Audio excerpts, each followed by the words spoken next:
कर लेते हैं सबसे पहले आज की और प्रमुख खबर के साथ। आपका मोबाइल ही आपका पर्स या वॉलेट बन जाएगा। आज से करीब एक दशक पहले तक आम आदमी के लिए ये कल्पना से भी परे बात थी, लेकिन फिर साल 2016 में यूपीआई ने यानी यूनाइटेड पेमेंट्स इंटरफेस की लॉन्चिंग ने इसे संभव कर दिखाया है। आज 1 रुपए से लेकर के हजारों रुपए के पेमेंट में यूपीआई का इस्तेमाल किया जाता है। मई जून 2025 की अगर हम बात करें तो रोजाना 64 से 65 करोड़ रुपए का ट्रांजैक्शन हुआ और साथ ही यूपीआई ने वीजा को पछाड़ दिया है। यह भारत की डिजिटल ताकत और सस्ते, तेज और भरोसेमंद पेमेंट सिस्टम की एक बड़ी जीत है। आज भारत की आम जनता ने घर का राशन और छोटी छोटी चीजें खरीदने के लिए भी जिस तरह यूपीआई का इस्तेमाल किया, उसने इसे पूरी दुनिया में सबसे बड़ा ऑनलाइन पेमेंट सिस्टम बनाने में बड़ी भूमिका निभाई है। यूपीआई का इस्तेमाल सिर्फ भारत ही नहीं बल्कि कई अन्य देश भी कर रहे हैं। आज इसी पर करेंगे चर्चा अपने संवाददाता से, लेकिन उससे पहले आपको दिखाते हैं भारत के यूपीआई का जलवा पूरी दुनिया में। तो जी हां, भारत के यूपीआई का जलवा पूरी दुनिया में इस वक्त है और दुनिया का सबसे बड़ा real time digital payment system अब यूपीआई बन चुका है। वीजा को पछाड़ दिया है और वीजा को पछाड़ करके 64 से 65 करोड़ यूपीआई ट्रांजैक्शन हुए हैं पिछले महीने में, मई से लेकर जून के अंदर। और सीधे तौर पर अगर हम देखें तो मई 2025 में 25.14 लाख करोड़ के लेन देन हुए, जीडीपी का जो कि 10% है। आईएमएफ ने भारत के यूपीआई की तारीफ की है, इंटरनेशनल मॉनेटरी फंड की तरफ से ये तारीफ की गई है और यूपीआई को दुनिया का फास्टेस्ट पेमेंट सिस्टम बताया गया है। यूपीआई की तारीफ की गई है और भारत की भी तारीफ की गई है। कहा गया कि भारत अन्य देश की तुलना में अधिक तेजी से भुगतान कर रहा है। यूपीआई ने भारत को नकदी रहित अर्थव्यवस्था की ओर अग्रसर किया है, ये बात आईएमएफ की तरफ से कही गई है। लेकिन इसके साथ ही आपको बता दें कि डेबिट और क्रेडिट कार्ड सहित भुगतान के अन्य साधनों का इस्तेमाल काफी कम हो चुका है। ये आप और हम सभी अपनी जिंदगी में रोजमर्रा के तौर पर देखते भी हैं। साल 2016 से यूपीआई तेजी से बढ़ा है और साथ ही जो नकद का भुगतान है उसमें काफी गिरावट दर्ज की गई है। यूपीआई के जरिए अगर हम देखें तो हर महीने 18 अरब से अधिक का लेन देन यूपीआई के जरिए किया जाता है और भारत में 85% डिजिटल पेमेंट्स अब यूपीआई के ही माध्यम से किया जा रहा है, जिसमें कहीं ना कहीं भारत का जो डंका है ये इसे पूरी दुनिया में बजा दिया है। इसके साथ ही आपको बताते हैं कि आखिर ये यूपीआई सेवा जो है वो कब और कैसे शुरू हुई है। दरअसल एनपीसीआई ने 21 सदस्य बैंकों के साथ इसे लॉन्च किया था एक पायलट के तौर पर और उस दौरान आरबीआई के गवर्नर थे डॉक्टर रघुराम राजन, जिन्होंने 11 अप्रैल 2016 को पायलट प्रोजेक्ट जो है वो पूरा लॉन्च किया था।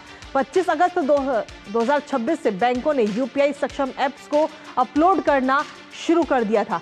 तो सीधे तौर पर ये 2016 में इसकी शुरुआत हुई, लेकिन अभी तक अगर हम देखें तो मात्र 9 साल के अंदर नंबर 1 बनता हुआ यूपीआई नजर आए। लेकिन इसके साथ ही इस यूपीआई की सफलता के पीछे 4 मुख्य वजह जो इस वक्त नजर आती हैं वो आपको बताते हैं। सबसे पहली प्रमुख वजह है कि स्मार्टफोन यूजर्स की जो संख्या है उसमें बढ़ोतरी हुई। 2016 में भारत में स्मार्टफोन यूजर्स की संख्या मात्र 30 करोड़ थी और अब ये संख्या 60 करोड़ से ज्यादा हो चुकी है। यानी कि आप मानिए कि 9 साल में स्मार्टफोन यूजर्स की जो संख्या है वो डबल से भी ज्यादा है।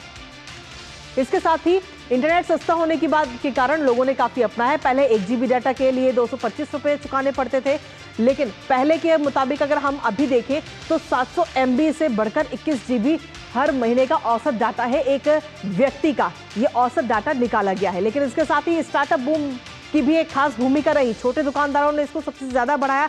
डिजिटल पेमेंट का इस्तेमाल छोटे दुकानदारों की तरफ से किया जा रहा है और आज की तारीख में 50 से ज्यादा यूपीआई ऐप्स हैं जो इस वक्त शुरू हो चुके हैं। इसके साथ ही नोटबंदी के बाद यूपीआई का जो चलन है वो और ज्यादा बढ़ा। 2016 को 500 और 1000 के नोट बंद किए गए थे।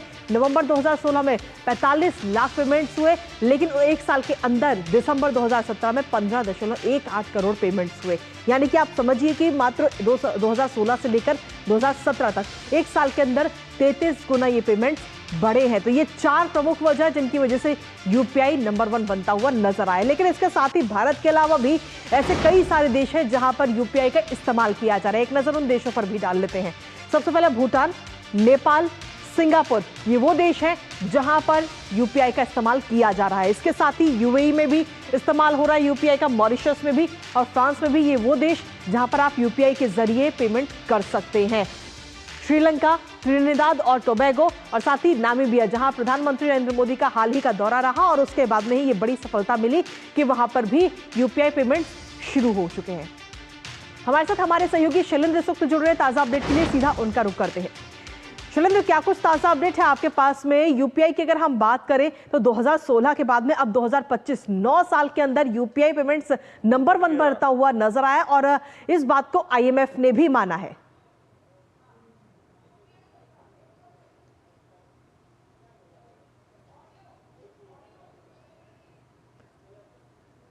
शैलेंद्र, आवाज मिल रही है आपको?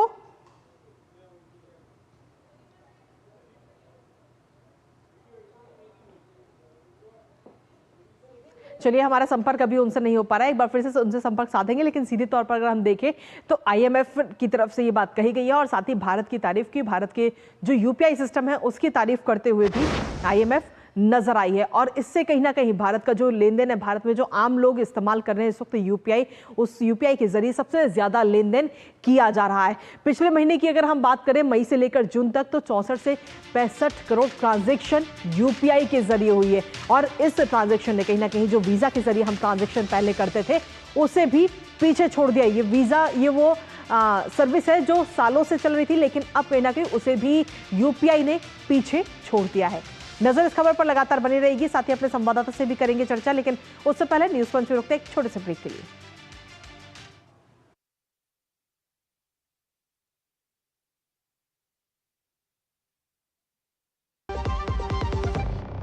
यशस्वी प्रधानमंत्री नरेंद्र मोदी जी के संकल्प सबका साथ सबका विकास को माननीय मुख्यमंत्री योगी आदित्यनाथ जी ने सामाजिक एकता एवं समरसता के उच्चतम मानदंडों के साथ बनाया है यूपी सरकार का मूल मंत्र। परिणाम स्वरूप 2017 के बाद उत्तर प्रदेश में सभी को मिले बिना किसी भेदभाव के रोजगार के समान अवसर एवं योजनाओं के लाभ। 8.5 लाख से अधिक सरकारी और 3,75,000 से अधिक संविदा पर नौकरी पाने वाले जहां निष्पक्ष और पारदर्शी प्रक्रिया के साक्षी बने, वहीं अनुसूचित जाति, जनजाति, पिछड़े एवं निम्न आय वर्ग के अभ्यर्थियों को मिला आरक्षण का संपूर्ण लाभ। प्रधानमंत्री गरीब कल्याण अन्न योजना, प्रधानमंत्री आवास योजना और जल जीवन मिशन से लेकर मुख्यमंत्री युवा स्वरोजगार और एक जनपद एक उत्पाद जैसी विभिन्न योजनाएं यूपी में अंत्योदय से सर्वोदय का सपना कर रही हैं साकार। काम दमदार, डबल इंजन सरकार। जब धरती चीर कर निकलता है लोहे का पत्थर और मिलता है मोंगिया के जोश से, फिर तपता है, पिघलता है और बनता है फौलाद। अब होता है सरिया सारी खूबियों के साथ। मोंगिया स्टील, मजबूत देश का मजबूत सरिया। और ब्रेक के बाद एक बार फिर से स्वागत है आप सभी का। लगातार हम चर्चा कर रहे हैं, यूपीआई नंबर 1 अब बन चुका है और भारत का जो डंका है वो पूरी दुनिया में बसता हुआ नजर आया। और किस तरीके से यूपीआई इस वक्त अर्थव्यवस्था में भी पूरा सहयोग कर रहा है, लोग किस तरीके से आम जीवन में इसका इस्तेमाल कर रहे हैं, उस पर लगातार हम कर रहे हैं चर्चा। इस वक्त हमारे साथ हमारे सहयोगी शैलेंद्र बने हुए हैं, सीधा उनका रुख करते हैं। शैलेंद्र, भारत का यूपीआई का डंका इस वक्त पूरी दुनिया में बसता हुआ नजर आया और इस बात को आईएमएफ ने भी माना है। जी देखिए कृतिका, आपने उन कारणों की चर्चा की जिसकी वजह से यूपीआई डिजिटल पेमेंट सिस्टम इतना लोकप्रिय हुआ है। सस्ता इंटरनेट है, स्मार्टफोन की उपलब्धता है, लेकिन हम जानते हैं कि इंटरनेट की सुविधा दुनिया के तमाम देशों में है, स्मार्टफोन दुनिया के तमाम देशों में है, लेकिन भारत में जो डिजिटल पेमेंट का जो इकोसिस्टम बना, प्रधानमंत्री नरेंद्र मोदी ने जब डिजिटल इंडिया की शुरुआत की और उसके बाद से हमने देखा कि इसमें तमाम वो काम हुए जिसमें जो छोटे भुगतान आप करते हैं डिजिटल पेमेंट के जरिए, उसमें कोई शुल्क नहीं लगता है, प्रोत्साहन दिया गया। उसके बाद हमने देखा कि तमाम जो छोटे दुकानदार, आज आप सब्जी खरीदते हैं, आप किसी ठेले पे कुछ लेते हैं, बहुत सारे लोग मुझे ऐसे मिलते हैं जो कहते हैं कि वो महीनों उन्होंने कोई एटीएम से पैसा नहीं निकाला है या फिर उन्हें कुछ पैसे रुपए देने की ज़रूरत नहीं पड़ी है चूँकि वो डिजिटल पेमेंट करते हैं। तो ये अपने आप में एक सफलता की कहानी है। हम देख रहे हैं कि ऐसा पहली बार हुआ है कि दुनिया के जो विकसित देश हैं वो भी भारत से एमओयू साइन कर रहे हैं, भारत के डिजिटल पेमेंट सिस्टम से सीख रहे हैं। आपने सिंगापुर का जिक्र किया ही, तमाम पश्चिमी देश भी इच्छुक हैं। हम संख्या देख रहे हैं कि धीरे धीरे बढ़ रही है जहां पर हम डिजिटल पेमेंट होता हुआ भविष्य में देखेंगे। तो ये भारत की जो सफलता की कहानी है, दुनिया उसे आप देख रही है कि डिजिटल पेमेंट के जो तमाम तरीके हैं, जब भीम ऐप लॉन्च हुआ था उसके बाद हमने देखा था कि कितना क्रांतिकारी बदलाव डिजिटल पेमेंट सिस्टम में आया। तो भारत सरकार ने जो एक पहल की, एक डिजिटल इकोसिस्टम बनाया, उसका ये नतीजा है कि आज आप तमाम प्रोत्साहन देखते हैं। आज लोग क्रेडिट कार्ड या एटीएम कार्ड की जगह जो छोटे मोटे जो भुगतान है वो डिजिटल पेमेंट के जरिए करते हैं, भीम ऐप के जरिए करते हैं, तमाम अन्य जो ऐप हैं उसके जरिए करते हैं।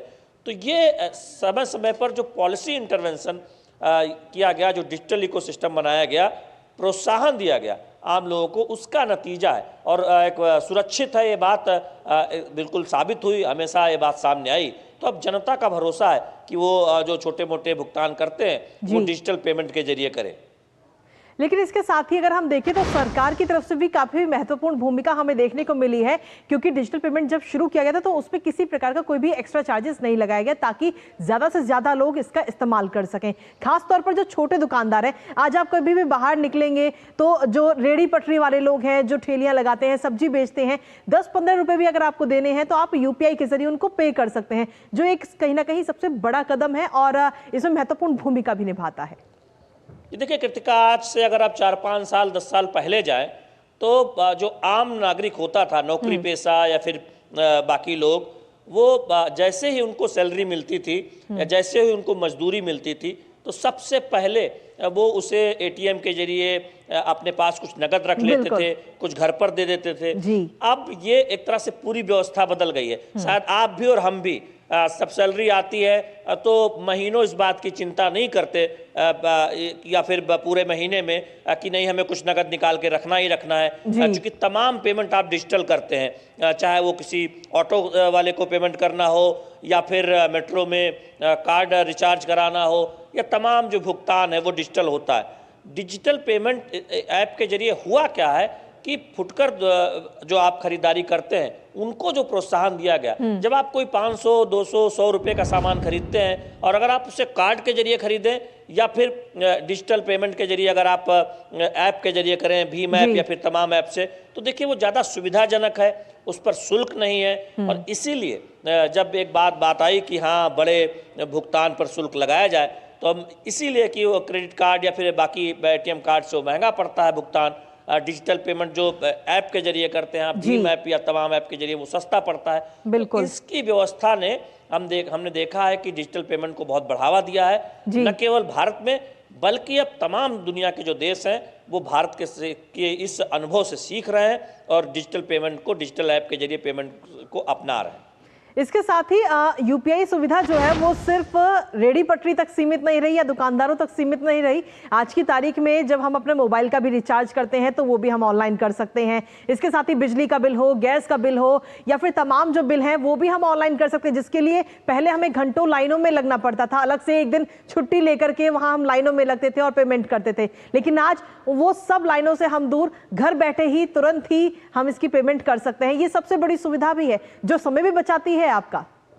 कृतिका, इसीलिए हम उस डिजिटल इकोसिस्टम की बात कर रहे हैं जिसमें यूपीआई के भुगतान के जरिए डिजिटल लेन देन आसान तो बनाया ही गया, साथ ही साथ वो इकोसिस्टम बनाया गया। तमाम जो आप पेमेंट करते थे, जिसके लिए कार्यालय जाना पड़ता था, जिसके लिए जाकर सामने अपने कार्ड से भुगतान करना पड़ता था, अब वो ऑनलाइन मौजूद है। आप भुगतान कर सकते हैं, आप डिजिटल पेमेंट के जो तमाम माध्यम है उसके जरिए कर सकते हैं। यूपीआई के जरिए इसलिए सुविधाजनक हो गया है क्योंकि ये काफ़ी आसान है। और इसीलिए हम देख रहे हैं कि जैसे फुटकर भुगतान की बात हो या फिर तमाम जो आप मोबाइल रिचार्ज करते हैं या फिर तमाम बिजली का बिल हो या गैस का बिल हो वो पेमेंट करते हैं, तो उसमें हमने देखा है कि यूपीआई के जरिए भुगतान काफ़ी आसान और सुविधाजनक हो गया है। इसीलिए लोग इसको काफ़ी एक तरह से पसंद कर रहे हैं और भारत के इस यूपीआई भुगतान प्रणाली को, इस सिस्टम को दुनिया के देश अपना रहे हैं, समझ रहे हैं। इसीलिए जब हम डिजिटल पेमेंट की बात करते हैं तो उसमें यूपीआई सबसे प्रमुख तरीके के तौर पर उभर कर सामने आया। चलिए, बहुत बहुत शुक्रिया शैलेंद्र, तमाम जानकारी और अपडेट्स हमारे साथ साझा करने के लिए, इस खबर से जुड़े हुए। तो इस खबर पर नजर रहेगी, लेकिन इसी बीच न्यूज़ पंच वक्त एक छोटे